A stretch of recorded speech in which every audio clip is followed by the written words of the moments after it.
Big boss OTT 2 के winner और YouTuber Elvish Yadav की मुसीबत जो है वो बहुत ज्यादा बढ़ने वाली है, क्योंकि एल्विश यादव पर एफआईआर हुई है और ये एफआईआर कहीं और नहीं बल्कि नोएडा में हुई है। और उन पर जो आरोप हैं वो संगीन आरोप हैं। आरोप यह है कि नोएडा, दिल्ली, एनसीआर में जो रेव पार्टीज होती है उनमें एल्विश यादव सांपों के जहर को सप्लाई करते हैं और इस सप्लाई के बदले वो मोटी रकम वसूलते हैं। जिस तरह के आरोप लगे हैं वो बहुत बहुत बहुत गंभीर हैं। 6 तस्करों को फिलहाल वन विभाग की टीम ने दबोचा है। बीजेपी की सांसद है मेनका गांधी, उनके एनजीओ की तरफ से इस पूरे रैकेट को एक्चुअली ट्रेस किया गया था, जिसकी शिकायत दी गई थी। और उसके बाद जब छापेमारी हुई सेक्टर 49 नोएडा में, तो पता लगा कि 9 जहरीले सांप जो हैं वो बरामद किए गए। अब इन जहरीले सांपों के पास से 20 से 25 ml नशीला जहर जो है वो भी अलग से बरामद किया गया है। और ये किसी प्रकार का नशा होता है जो रेव पार्टियों में इस्तेमाल होता है, कटवाने के लिए, क्या करने के लिए भगवान जाने। लेकिन जो सांप बरामद हुए हैं एल्विश यादव पर, जो ये आरोप है, इसमें 5 कोबरा सांप है, दो मुंहे सांप बताए जा रहे हैं। इसके अलावा एक लाल रंग का सांप है, एक अजगर सांप है और कुछ और भी सांप हैं वो मिले हैं। मतलब काफी सेंसिटिव ये मामला है, क्योंकि एल्विश यादव को हाल फिलहाल में बहुत तेज लाइमलाइट मिली थी। तमाम टीवी शोज में आने वाले थे, तमाम गाने निकल कर आ रहे थे। लेकिन जो एफआईआर है फिलहाल वो बहुत सेंसिटिव है। और इनके अलावा 5 जिन लोगों को हिरासत में लिया गया है उनके नाम है राहुल, दूसरा व्यक्ति है टीटू नाथ, तीसरा व्यक्ति है जयकरण, चौथा व्यक्ति है रविनाथ नारायण और आखिरी नाम जो है एफआईआर में वो बकायदा लिखा गया है एल्विश यादव यूट्यूबर, यही लिखकर उसमें निकाला गया है। अब 5 कोबरा का मिलना, पाइथन का मिलना, 2 मुहे सांप का मिलना, एक रैट स्नेक का मिलना, ये अपने आप में एक सेंसिटिव खबर हो जाती है। और उससे भी ज्यादा सेंसिटिव हो जाती है ये आरोप लगना कि इन सांपों के जहर को सप्लाई करने के पीछे वो मोटी मोटी रकम लिया करते थे। अब आपको बता दें कि रेव पार्टी जो होती है वो एक प्रकार से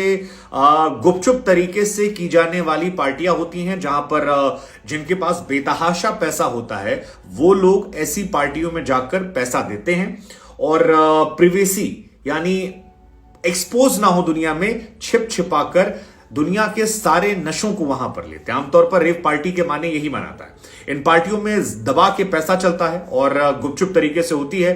इन एक अलग तरह के लोग होते हैं जो अमीरजादे होते हैं, उनका एक सर्किल होता है और इन पार्टियों में बाहर से आने की इजाजत नहीं होती है।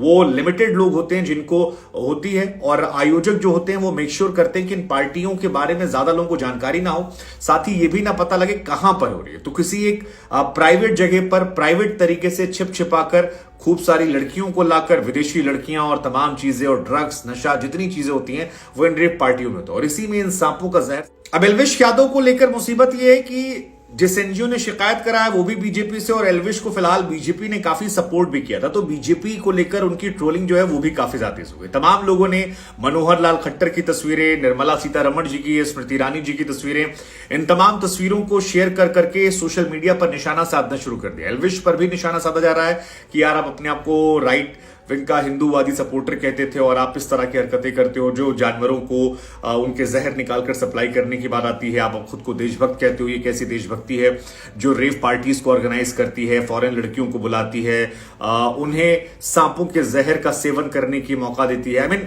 जो आरोप है वो काफी सेंसिटिव है। अब तक एल्विश की तरफ से इस मामले को लेकर कोई जानकारी या ऑफिशियल स्टेटमेंट निकलकर नहीं आया है, लेकिन जैसा हमने आपको बताया कि उस एफआईआर में बकायदा नाम लिखा हुआ है और ये छापा मारने के बाद है। और छापे में 5 लोग जो हैं उनको ऑलरेडी हिरासत में ले लिया गया। एल्विश को अब तक हिरासत में नहीं लिया गया।